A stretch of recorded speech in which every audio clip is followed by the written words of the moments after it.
জনাব হাসনাত আব্দুল্লাহ কুমিল্লা সরাসরি প্রশ্ন করবেন, ব্যাখ্যার প্রয়োজন নেই। আসসালামু আলাইকুম। যেহেতু শিক্ষার নিয়ে কথা হচ্ছে, আমাদের বর্তমানে মাননীয় স্পিকার, আমরা যদি বর্তমান শিক্ষা ব্যবস্থা দেখি, আমাদের এন্ট্রান্স ইনস্টিটিউশনগুলোতে বিশেষ করে প্রাথমিক শিক্ষায় আমরা দেখছি যে ভর্তি প্রক্রিয়াতে আমাদের এখন দুইটা পদ্ধতি প্রচলিত ছিল। এডমিশন বাই মেরিট আগে প্রচলিত ছিল, এখন সেটা কনভার্ট হয়েছে এডমিশন বাই লটারির মাধ্যমে হচ্ছে এখানে বাচ্চাদেরকে ভর্তি করা হয়।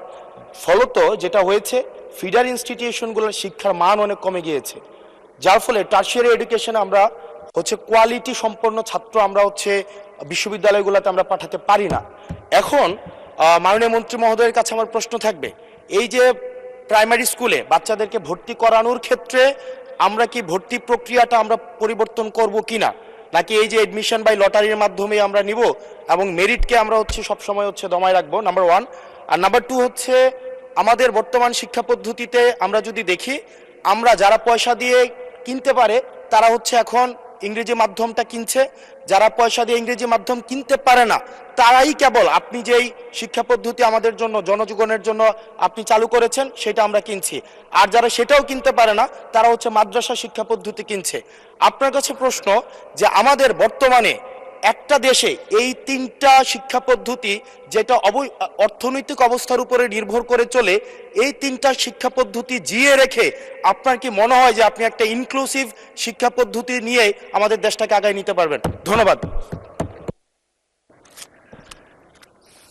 মূল প্রশ্ন ছিল জাহাঙ্গীর হোসেনের, মাননীয় সদস্য, সারা দেশে প্রাথমিক ও গণশিক্ষার উন্নয়নে কোনো প্রকল্প গ্রহণ করা হইয়াছে কিনা, হইলে তাহা কি?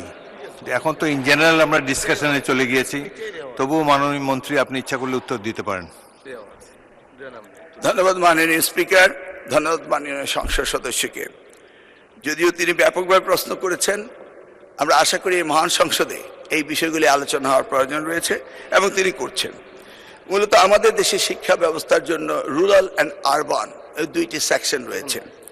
এখন গ্রামীণ জনপদে যে প্রতিষ্ঠানগুলো রয়েছে সেখানে প্রি প্রাইমারি স্কুল রয়েছে এবং ছাত্র সংখ্যা এতটা কম্পিটিটিভ নয়, সে কারণে সেখানে ভর্তি সমস্যা তেমন একটা হচ্ছে না। ঢাকা শহরগুলোতে আমাদের এই প্রাথমিক স্তরে ভর্তির একটি সমস্যা রয়েছে। এই জটিলতা নিরসনের জন্য বিগত সরকার লটারি সিস্টেম করেছিল, যেটা আদৌ আমার মনে হয় না যুক্তিসঙ্গত। তবে আগামী বছরে এই শিক্ষা ব্যবস্থা ভর্তি সিস্টেম কিভাবে করা হবে সেটা আনুষ্ঠানিকভাবে আমরা স্টেক হোল্ডারদের সাথে, অর্থাৎ অভিভাবকদের সাথে বিভিন্ন রকম সেমিনার সিম্পোজিয়াম করে মাননীয় সংসদ সদস্য সকলের অভিমত নিয়ে একটি জনমত সৃষ্টি করে আমরা